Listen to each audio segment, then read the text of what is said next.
about who works in your shops. I want to talk about something that came up yesterday. If you worked the retail track yesterday, somebody threw out a statistic that blew my mind, but it is so important for all of our businesses here. The average interaction between a customer and a bartender is 45 seconds. The average time that a customer spends with a bud tender or a patient advocate, 8 minutes.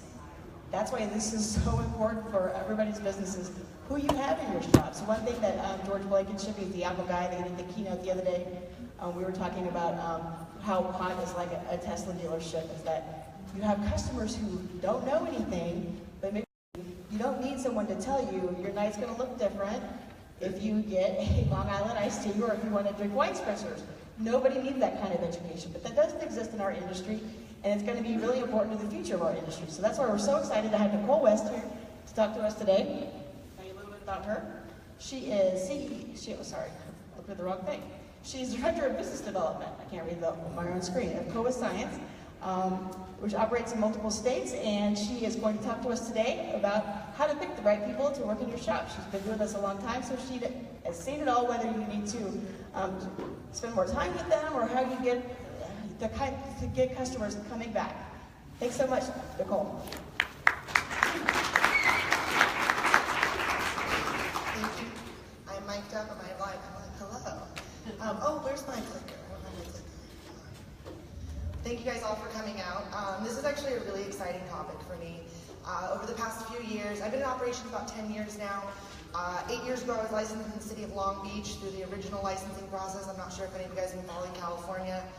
Long Beach was one of the first ones to step out and really have something going on there. Now licensing again. I unfortunately was phased out during a law change midway through when they added parks to the ordinance. Fast forward, I worked for Weed Maps. We got moved out to Colorado. The past 6 years, I've been in operations directly in Colorado. I've overseen a little over $250 million with illegal sales in the state of Colorado, and this year I just moved back to California to be home. And I consider myself a cannabis refugee, if you will. I moved there so that I didn't embarrass Grandma. This is the second time live that Grandma's getting shot out. But I didn't want to go to jail. And I moved to Colorado to evade any opportunities of that happening to me. And now it's time to be back, and I just moved back in beginning of October and getting myself back in. Now, Cannabis Science is a company that kind of came as a brainchild in Colorado of us being able to properly handle logistics beginning to end. And one of the biggest things from that is I don't need my staff maintaining inventory. I need my staff maintaining all of the things that they need to do to sell, to grow, to manufacture. So this is actually something that helped our teams be better teams. And I'm going to talk about retail specifically because I allow MJ Biz to give me topics. I don't give them topics, I tell them to give me a topic that they feel is pertinent and relevant to the panels. So this specific speech will be about retail. I will be throwing some things in there that are pertinent across the board for every position in the industry. However, this one specifically is retail. So I guess I kind of want to have a gauge of hands. Who is in the retail business currently? Who is looking to get into the retail business? Who has worked in retail forever, not in cannabis? Okay. So a few of you are going to have, the beginning of this is going to be a little bit basic in retail in the way of, I can't train passion. Okay, I can't create passion, I can't make people be passionate. The biggest thing that I look for early on in giving someone a position is, do they want to do this? And now that's not to say that there aren't going to be some remedial positions that you just need to fill spaces sometimes. This is 100% true, and I'm aware of this, but we're talking about building a winning team. We're talking about success. And at the end of the day, you don't build a business. You build people, and those people build your business. This is a brand new industry. There's no textbook on how to do this. So if you're not training your people right from the beginning, if you're not giving them the foundation to do the things that you're expecting them to do, it's going to be a lot harder in 6 months when you realize everyone's doing the wrong thing for you to redirect this movement. So I always tell everyone, number one focus is have a really strong training before you get your employees on the sales floor, before you let your employees go, taint the culture of your business. If you don't give them this prior to them stepping out there, then they are going to bring their own vision and their own culture. And not to say that some of them don't have the right vision.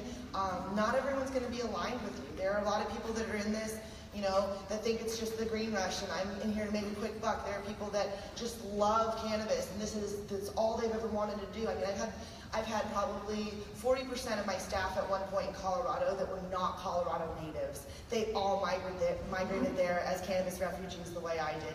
So they didn't have, a lot of them being from the South or in places that were very, very conservative to cannabis, they didn't have any foundation of this. So this is really important for you to realize a lot of the things that you know if you've been in this space, you think are commonplace knowledge. You think everyone knows this, right? But it's not true. If you've been in cannabis for more than, I'd say, 3 years, you're in the top 25% of education in this space, which is a little concerning, to be quite honest, that it only took you 3 years to be in the top 25% of the entire industry, right? Well, I mean, that's the fact. And the longer it goes, it's going to be evolving, obviously. But the biggest thing that I see right now is our importance of training people right in the beginning so that we don't continue on a negative stigma of ignorance. So I'll just get started here. Beep, beep. All right, so how do you train, right? I really believe that there's a few different ways that you can bring a team up. In-house positions, in-house specific positions. This would be, I'm a manager, I train my managers. I'm a bud tender, I train my bud tenders. Maybe I'm a lead bud tender, which I'd like to recoin and call them a sommelier because I feel that that's much more respectable than a bud tender. It's like a sommelier, but for cannabis, right? So sommelier, if you guys all want to take that. I didn't get it trademarked before I said it out loud, so one of you guys get it before. I own the website though, so if you want to buy it, it's for sale. In-house positions. You have retail, you have management, you have cultivation, you have manufacturing.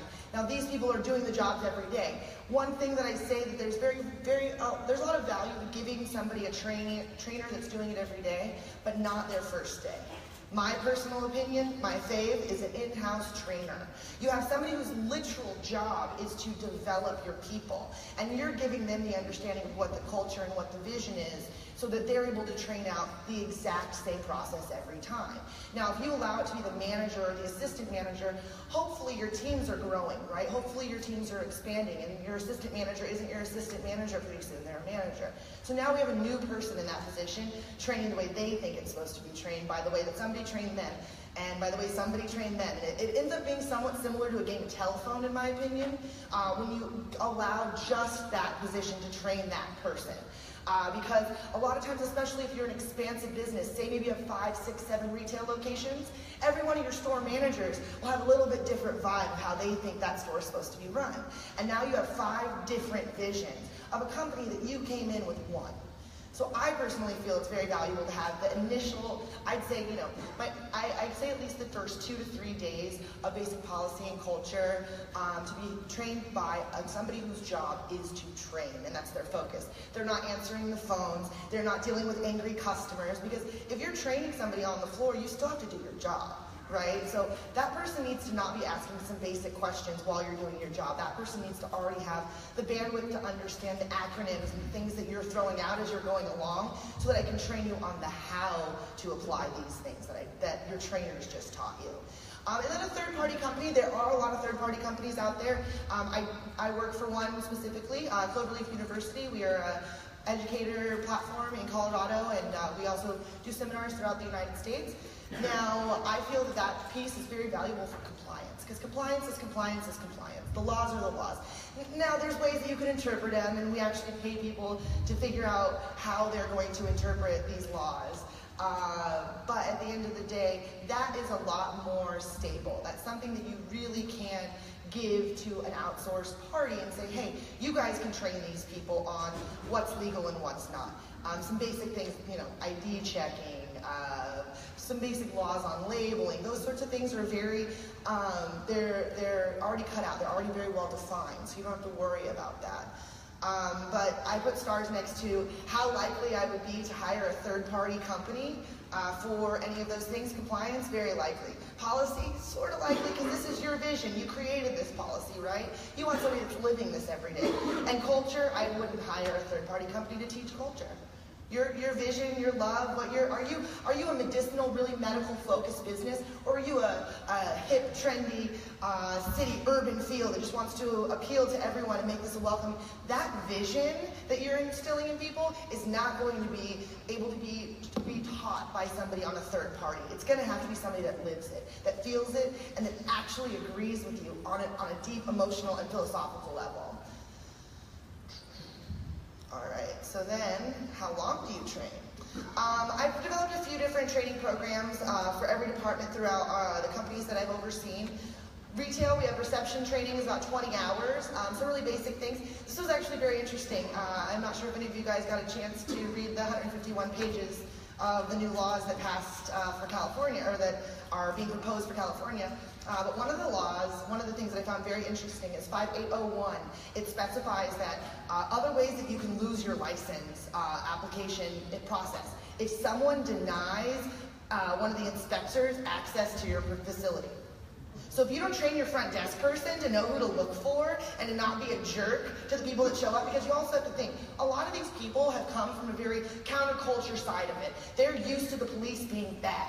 Okay, the first time that I worked in Colorado, a police officer showed up. Now, mind you, I had been raided twice. I had 97 marijuana zoning violations on my record. I had $180,000 asset seizure. I was terrified. I was shell-shocked. I moved to Colorado, fully licensed business, great establishment, compliant, and a police officer walks in to ask about a person who was shopping with us. I didn't know this. I ran.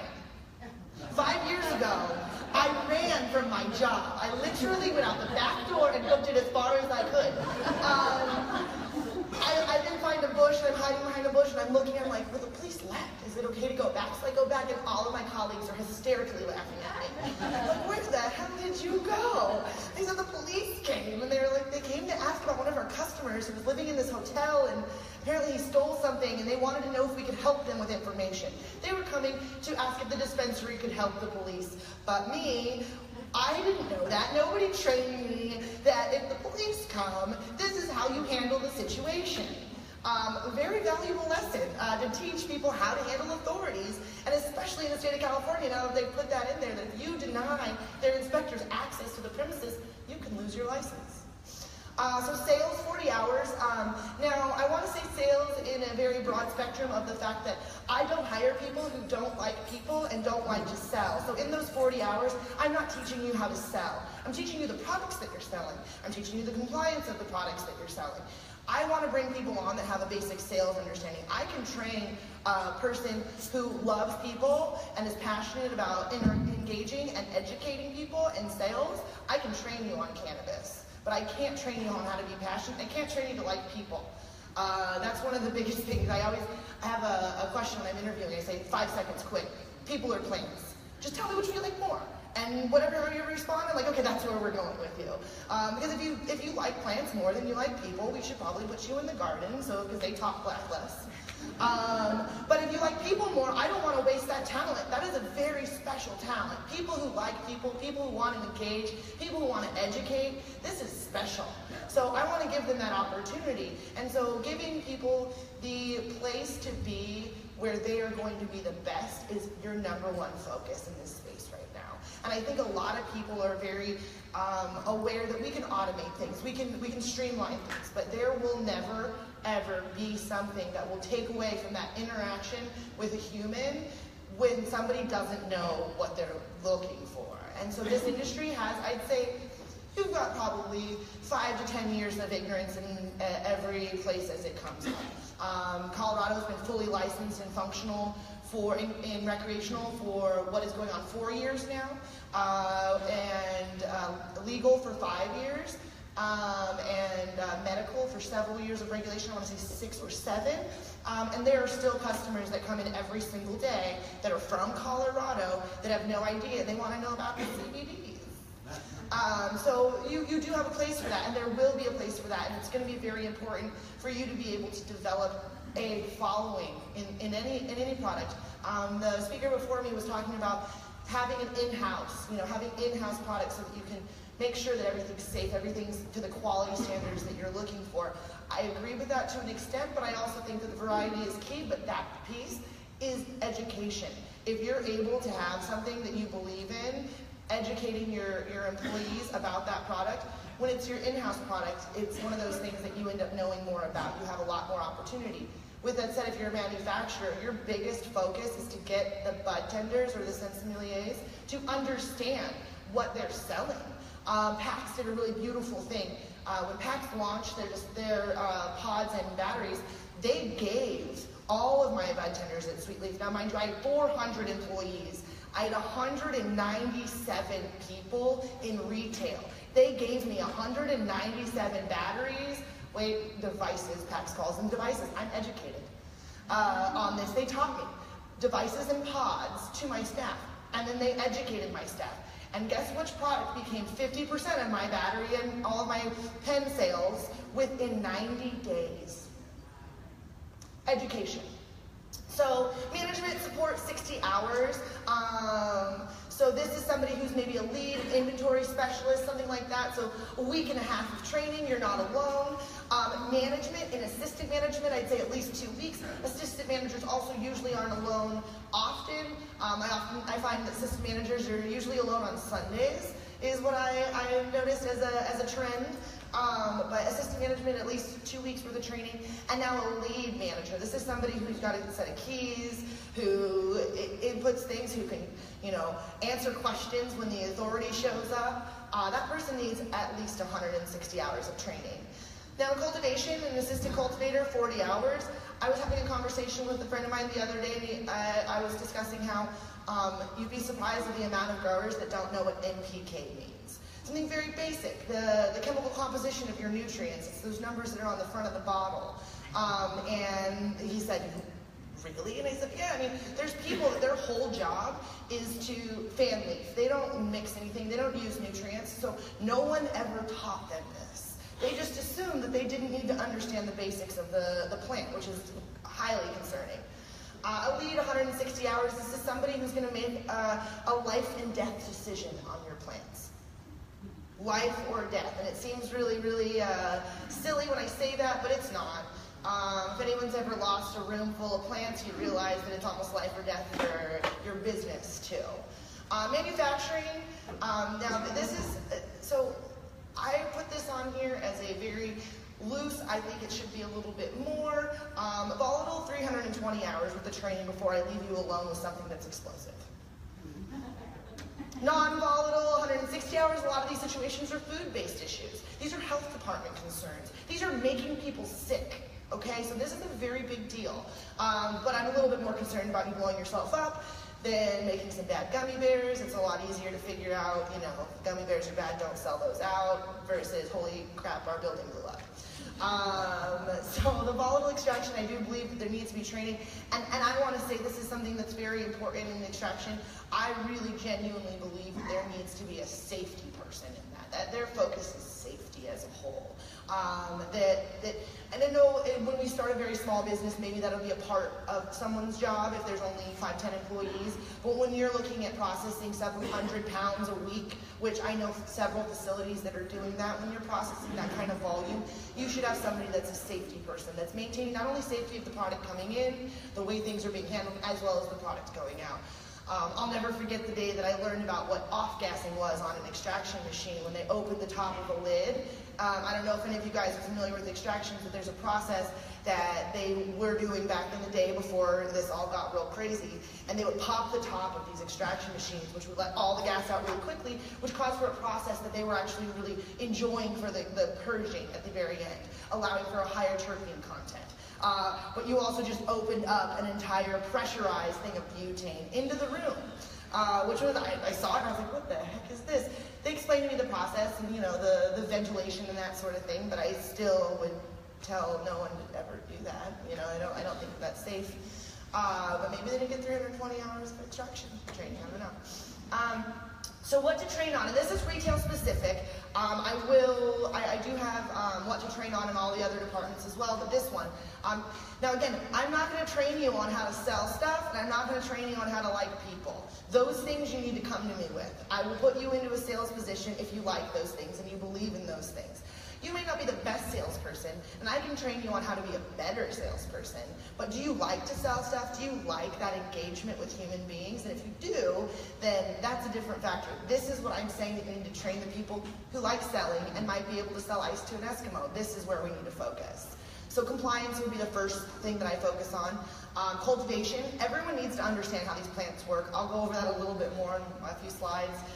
It's pretty amazing, the amount of people that will, I've been secret shopping, so if any of you guys own any Southern California dispensaries, maybe put my face on the wall, because I'm coming through and I'm asking questions, and I'm very discouraged right now in California's education. I'm very discouraged. I became very, very discouraged about 3 weeks ago.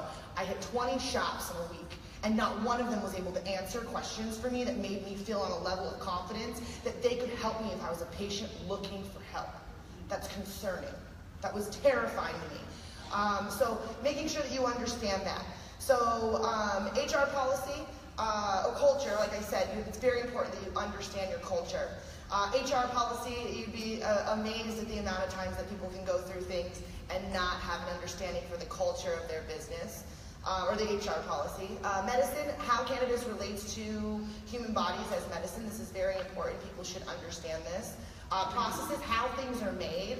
Everyone might have seen that show, How It's Made. It's very interesting, but there should be a version of this for cannabis that your employees have to watch before they go sit on and sell stuff to somebody. When I ask somebody, I went into a very, one of the larger dispensaries in Southern California, and I was going to buy some PAX products specifically, actually, and I said, which one of these is the BHO and which one is the butane? And the girl looked at me and I said, one of these is made with butane, or one of them is made with CO2. Which one is which? I don't know which manufacturer is which. And she had no idea. She said they're made differently. And I was very concerned about that as well. But something so simple as how this was made is very important. Somebody might be looking for something that is made with a non-volatile extraction, and if you're not able to say, well, here's rosin, here's CO2, here's ice hash, if you can't have that conversation, you're going to miss that sale. You're going to miss the ability to educate that consumer. Safety, again, we'll talk about safety a little bit more, and technology. This business and every business is being completely run by technology. I don't know if any of you guys have ever seen the internet go down in a dispensary, but it is like the scariest. It's like World War III. Like, people don't know how to calculate taxes, like everything. And so with that, a little bit, make sure people know how to calculate taxes if the internet goes down. So compliance, some state laws you need to absolutely understand, sales limits and times. This is just like alcohol. If you sell a drink 1 minute after you're supposed to stop selling, you will lose your liquor license or be at risk of losing your liquor license. I know they'll fine you the first time. Sometimes you get a couple points, but oh my gosh, people that don't realize this, oh, just hurry, hurry. You're almost done. I'm almost done. No, you don't get to make a sale. You don't get to close a sale a second after it's time to stop selling. Not 1 second. And if your timestamps say 1 second, you are risking a fine. Okay, don't do it. And your employees need to understand the importance of, no, we cannot sell to you after this time. I know a lot of people think, oh, we need to get more sales. We are not in the business of marijuana sales. We are in the business of compliance that is lucky enough to sell marijuana. Packaging, you need to understand symbols, dates, disclaimers, and acceptable IDs. So in this, we have 3 different states, little warning labels on there. People need to understand what it needs to look like. There are certain color requirements, there are certain size requirements. In my training over the past 5 years, we have been able to, my staff, not even me, I didn't have to touch it, my staff through intake has been able to help over 45 compliance issues of manufacturers sending us their products. We were able to fix it, let them know about it before it ever hit the shelves. No liabilities were caused. Nobody got into any trouble because my team was trained well enough so that we never put anything out there in the world that was not compliant. We were able to get it back to the manufacturer. And now this is the best part. A lot of these manufacturers have people that are being paid for compliance. And my retail staff is telling them what was wrong. City and county laws. Different cities and counties will have different times. Different cities and counties will have different zoning restrictions. So some basic understanding of that. A good example in Colorado, Denver dispensaries are open until 7. They were open until 7 for the longest time, and then there were local cities that were open until midnight. And so Denver's recently readjusted that because it was very difficult for them to compete with the ability to go shop a little bit later in cities that were right near them. Health department, understanding the health department, this is a really big deal. They will be able to show up, especially if you sell anything that's a food-based item, and they will treat you as if they would treat 7-Eleven or any other place that's selling consumables for humans. So understanding sink requirements, understanding the importance for refrigeration. California, I believe, is 40 degrees, Colorado's 41, New York is 42.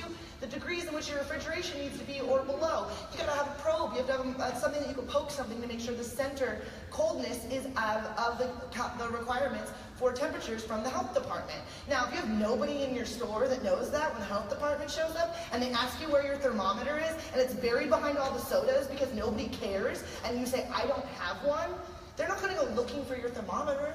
They're gonna say, oh, well, they don't have one, they're not compliant, go. And you're gonna get a fine. You're gonna get a violation from the health department.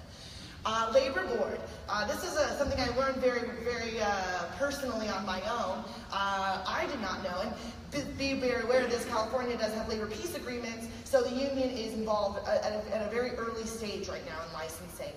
California, in order for you to apply for licensing, Long Beach has already done this, you have to submit a labor peace agreement with a local union that is saying that you are able to let your team go union. It's 50% plus one employee, and your company has gone union, okay? Be very aware of this. So figure out what the union wages are and give them that early on, because it's going to cost you that anyways when they go union, and maybe you could, be able to keep your team together. I know I saw everyone's face when I said union, every one of you got really frustrated out there. It's a good thing in a way, in my opinion, because they handle a lot of things that are not marijuana so that you can focus on your business. It's also a very expensive thing for a lot of people, and small businesses do struggle with unions, so I do understand that. But being aware of labor board laws, this was something that I didn't know. You are not allowed to tell somebody they can't discuss their wages. It's against the law. For the labor board, because of unions, since 2014, it has been a nationwide law that you have to allow any employee to discuss their wages amongst each other. You are not legally allowed to tell them they can't talk about their wages.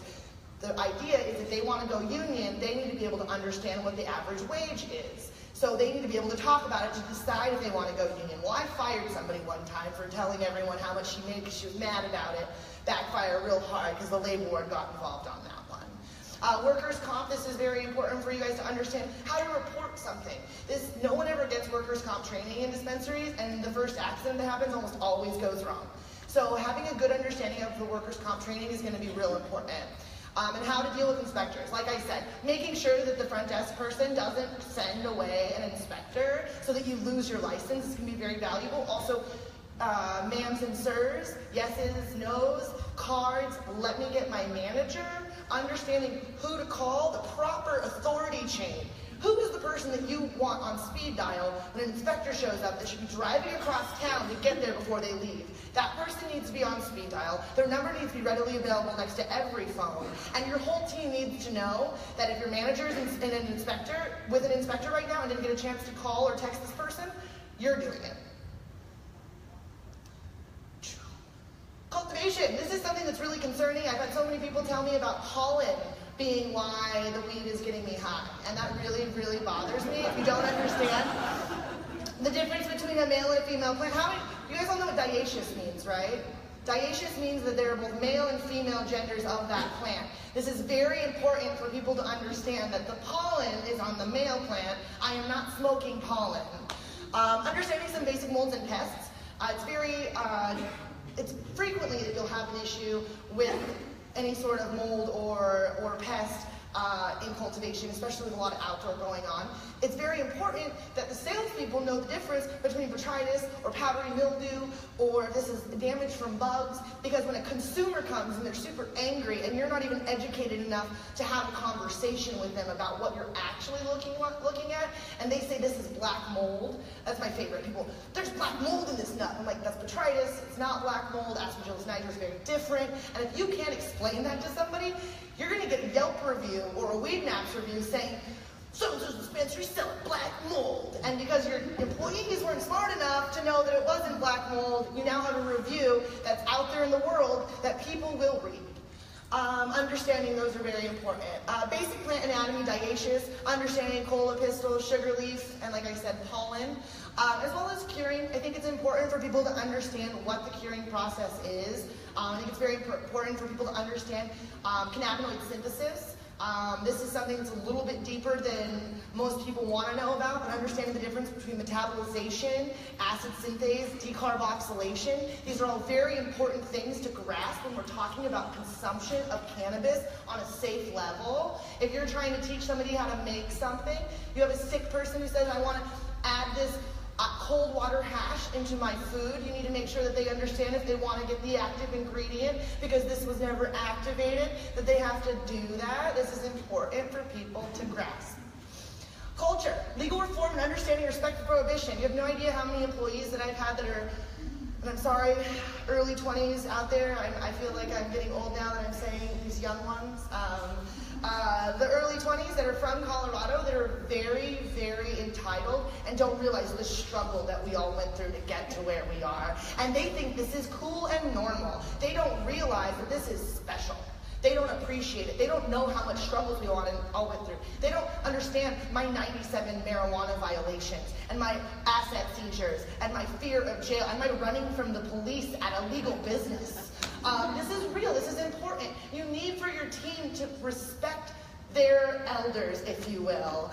And this is important on a big level for your company to be treated as if you're a part of the industry and not a part of what's trying to take over the industry. People are still very, very sensitive to that, and be aware that that's an important piece of your ability to properly train somebody, is to let them know the struggles that we've gone through. Regional basics. Now, if you guys all want to read an article, it's called Cannabis Nomenclature. We got it all wrong. It explains indica sativa as we know it is all hooey. But with that said, you need to have an understanding of it, because we're going to have conversations. The difference between wine of regionals versus varietals. We have, a wine that has to be raised in Bordeaux, for instance. Bordeaux wine, the grapes have to be grown in Bordeaux, the wine's manufactured in Bordeaux. That is a regional wine.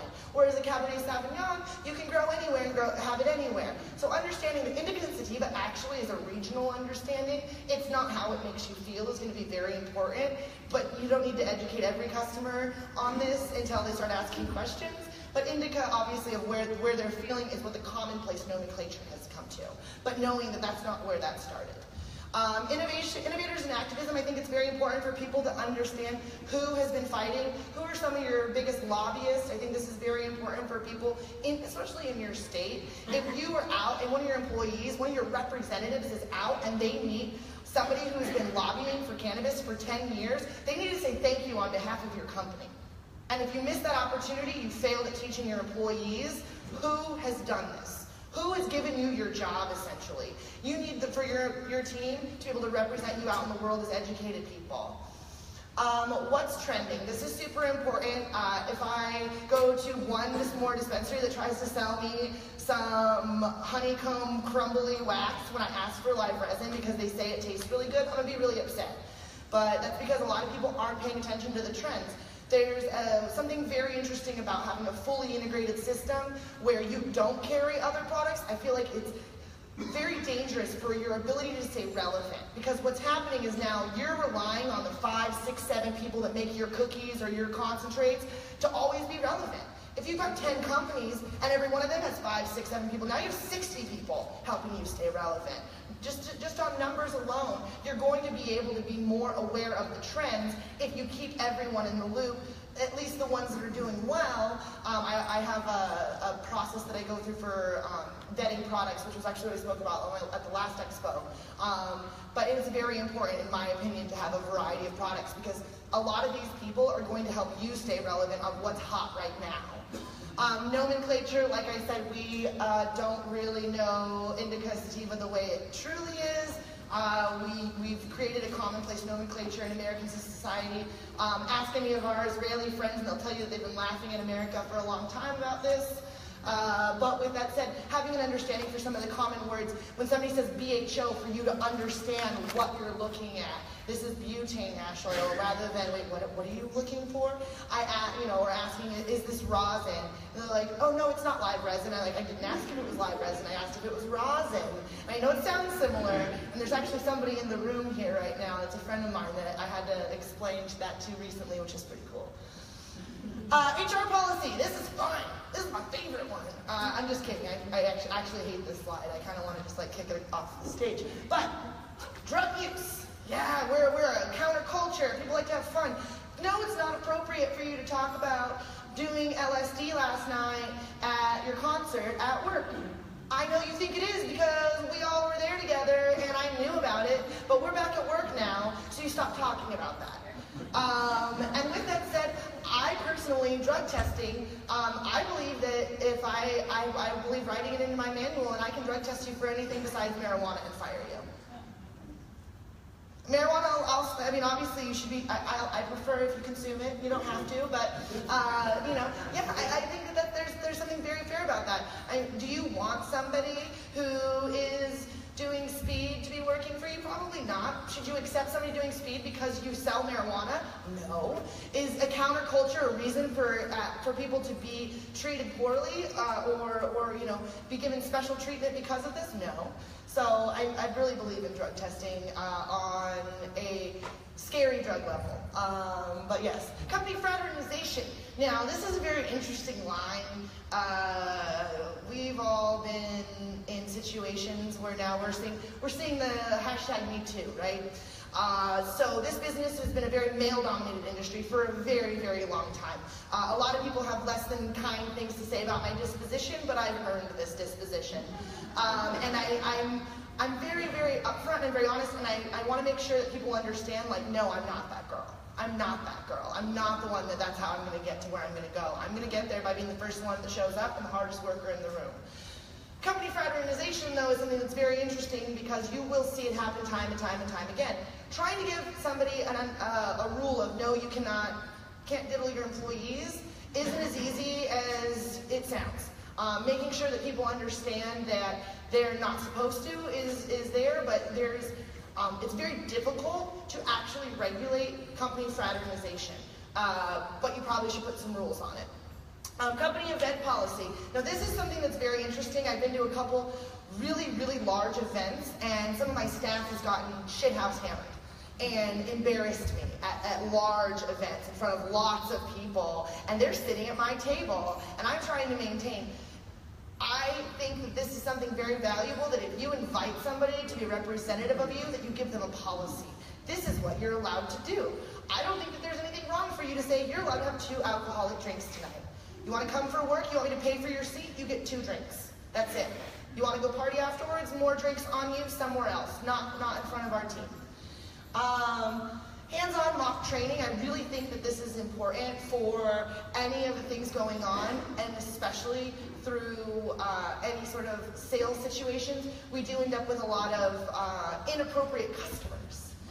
So a hands-on mock training on how to handle an inappropriate customer. Muscle memory is very real. If you've done it, and you've done it a few times, I tell people to practice, we're going to go over this safety, being robbed, okay? Muscle memory is real. So if you've done it a few times, when it actually happens, you're going to be able to go through with it a lot faster and it'll be fluid. So training people on hand how to handle a really aggressive, inappropriate customer, what that looks like, when to involve security. I think this is very important.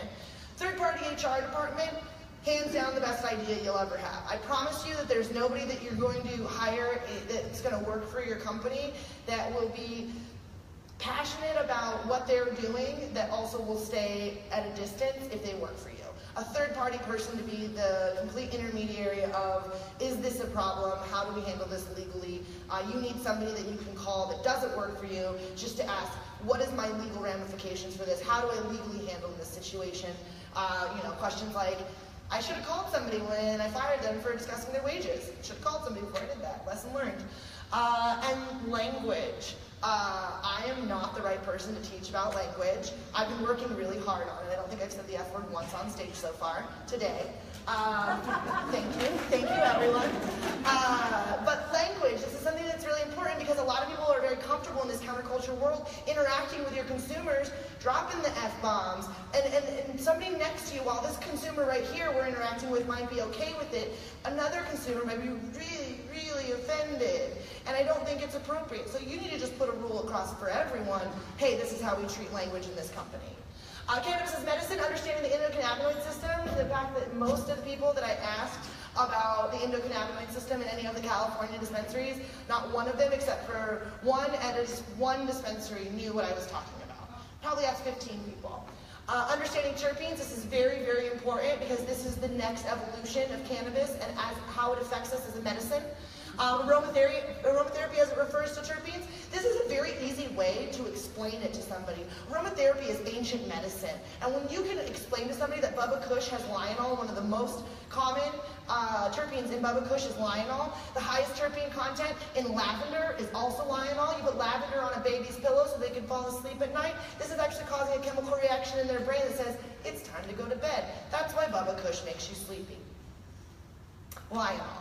Homeopathic administration methods, it's very important for people to be able to explain how to use the product. I know that seems really silly, but I've had people tell people that for the anal suppositories to use them vaginally, vaginal suppositories anally, they're different products. Make sure that people understand that, which mold to put it in. And we have to be comfortable with having these conversations too, because medicine isn't always comfortable. It's very important for you to be able to have those conversations. There's a commercial I saw recently, and it was about colon cancer, and it's a doctor saying all these words about the anus and colon and getting comfortable with that, because so many people are so uncomfortable having that conversation that they won't have a real connection with somebody on how this medicinally affects them because they can't say vagina. Figure it out, people, we're adults. Memorization of approved conditions. So this is very important for when somebody, especially in a place where medical and recreational both exists, when somebody says, I have this condition, for your team to know that is able to get a medical marijuana recommendation, or it's not. A good example, PTSD finally got added in Colorado. It was not an acceptable medical condition for a very long time. So now that it is, people can say with PTSD, yes, you can go to a doctor and get your medical marijuana recommendation. This is important. When the law changed, so many people didn't know, and veterans were not being able to get their cards because people weren't educating them. So that's not cool. Your team needs to know, so especially if there's a medical and a recreational option, because the medical tax is state sales tax, the recreational tax on marijuana is somewhere between 20 and 25%. So if you've got somebody who has PTSD and is on a fixed income and is barely able to get by, and they're spending all of their money on cannabis, and you can save them that percentage on taxes, you're doing them a disservice by not knowing that. You're doing our veterans a disservice by not knowing that, yes, they can go get medical cannabis and save a ton of money so that they can keep their fixed income so they can eat. Methods of consumption, understanding oral digestion, how that works, how it breaks down in your liver. Who here knows what P450 enzyme is? That's concerning. The P450 enzyme is the way your body metabolizes THC through your liver. Some people don't have the P450 enzyme. People who say, oh, I eat all these edibles, and I never get high. They don't have the P450 enzyme. 5 to 7% of Americans' population is born without this enzyme. It's similar to lactose intolerance. Your body doesn't know how to break it down. So when people say, I eat 1,000 milligrams and nothing happens, stop eating it, let's smoke it, let's vaporize it. Like, it's not gonna work for you. You won't get high, you'll still get the medicinal benefits, your body will still absorb the way it needs to, but to understand something, I mean, this is a very good example. I had a handful of hands that said they're in marijuana retail, right? Not one of you raised your hand about the P450 enzyme. Not one person. That's concerning. Inhalation, understanding how your body actually takes cannabis in through inhaling it. This is very important. Sublingual, taking a cannabis product underneath your tongue, bypassing your liver altogether. Hey, you don't have the P450 enzyme, but you can take it sublingually because it bypasses your liver, so it doesn't matter. So if you still want to take edible products, doing it under the tongue application, high dosage is going to be one of your best bets. Transdermal patches, understanding how those work. One time, one of the reps for a transdermal patch company told me that if I take a patch and I put a ton of oil on it, activated oil, and I put it on, then I'd get really high. I thought that sounds like a fun idea. So I did it. It was not fun. I slept for 17 hours. Woke up dehydrated, lost. I was confused. It worked. application, I didn't realize, because for me, I'd always done, lotion or something. You don't get high off of that. I didn't realize what was about to happen. I squeezed half a gram of fully activated THC oil, and I put it on the inside of my arm, which is like one of the closest, biggest veins that you've got, and I slept for 16 hours. So, I mean, transdermal application is important to understand that, yes, you can get high. Yeah, don't tell people that you can't get high off of this, because that is wrong. That is a lie. And again, suppositories. This is very important.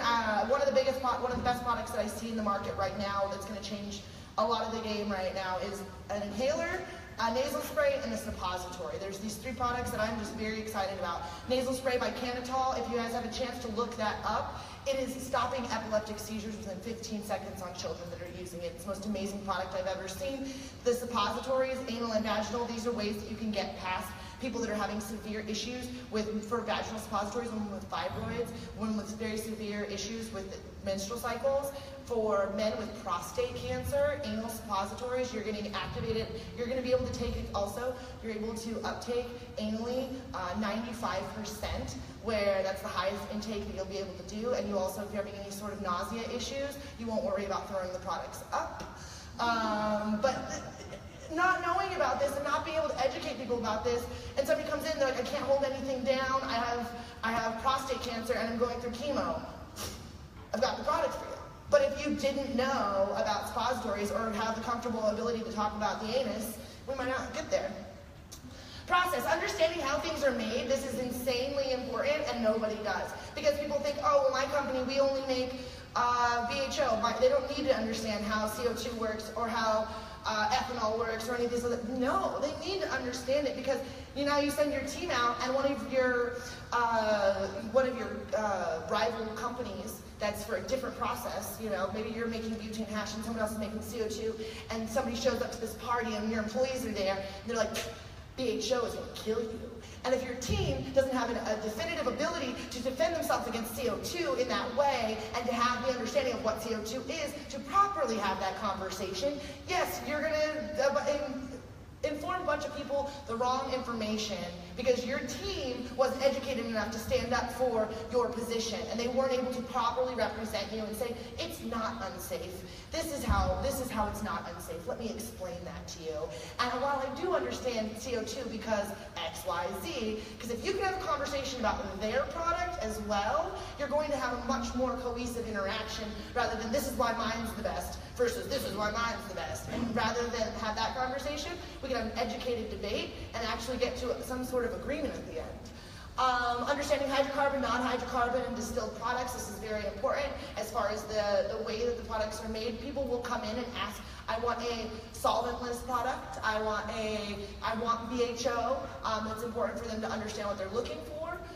Edibles, how they're made. Is this a butter-based edible? Is this an oil-based edible? THC binds to fat cells. Butter-based edibles are easier for your body to uptake. A lot of people will have certain edibles that work better for them. A lot of times I will always tell people to start with a butter-based edible for the understanding of how your body will react to the most amount of intake of that dosage. Because 10 milligrams butter-based versus 10 milligrams oil-based will affect your body differently. So start at the butter-based edible so you understand max dose 10 milligrams. Because if you start at an oil-based edible and then in 5 days you take a butter-based edible, you're going to get a stronger effect. I would say start at the stronger effect of that and figure out where to tailor it up or down from there on the legal dose of 10 milligrams. Making sure that everyone understands. The state's recommended dosage is 10 milligrams. Take 10 milligrams, wait 2 hours, decide how you feel. Not try again, not have some more, not take 10 more milligrams. Sometimes I take 150 milligrams in a milkshake, but you should only take 10. No. State's recommended dosage is 10 milligrams. Take 10 milligrams, wait 2 hours, decide how you feel. Water soluble, understanding that THC and most terpenes are not water soluble is very important because people will often mix them in products that they will not absorb in. If you see any of those waters, like the CBD water and stuff, those are not actually soluble in the water. They are in an isolated state and they are floating. Do you guys remember those Orbit drinks that had the little bubbles in them that floated everywhere? It's kind of like that, but with CBD. Suppositories, I've talked about that enough. What type of plant material has this been made from? Now this is very important. We have live resin butter, we have live resin sauce. We have dry trim, shatter. We have live resin, shatter. Now to understand, when we're talking about concentrates, there's two pieces. How was it made and where did it start? Was it a fresh plant material? Was it a dry plant material? Was it whole plant material? Was it trim? How did it start? And then how did we make it? So did we make it with butane? Did we make it with propane? Did we make it with ethanol? And did we start it with live plant? Did we start it with trim? This is very important for people to understand, and when you're explaining the difference in price points on concentrates, if you're not able to tell somebody the reason this is $20 is because it's trim run butter versus this $90 concentrate, which is live resin sauce. And the terpene content is different. If you can't explain to somebody why the $20 to $90 difference, you're missing the ability to get that upsell. Because that upsell is on the $90. This is amazing because it was made with fresh plant material. And this, that, and the other. And the terpene content is this high. And it has all these extra terpenes. That's important. You can get an upsell that way. And if you didn't understand how it was made, you don't know why it's $90. One type of extraction, we talked about that. Is it decarbed? This is what I was talking about earlier, the cold water hash. If you buy a product that is not decarbed, to make sure that people understand, don't just go eating that. You're not going to get high. You need to activate it. You need to understand activation temperatures. And then safety. Cash handling is very important. Proper use of security, obviously how to handle security. Situational awareness, training people to know when somebody's casing your business, very important. And again, like I said, train them on what to do when they get robbed. There needs to be an exact procedure. I hope that none of you ever be robbed, but you need to have an exact drill. How everyone works during a robbery. Every employee needs to have an understanding of what that looks like. OSHA. I'll skip that one. You guys all understand OSHA. Technology, this is my last piece on this. POS systems, obviously, these are all the things that are going to be very important for you to understand technology. The seed-to-sale tracking software, menu and finder sites, ordering systems, loyalty programs, compliance software, and licensing software. These are all pieces that your employees will have to understand. Maybe not every one of them, but some of them. So an understanding of technology and basic ability to be a tech-savvy person is going to be very important in almost any position in this business. And again, like I said, we are not building businesses. We are building teams, and those teams are building our businesses. Thank you so much.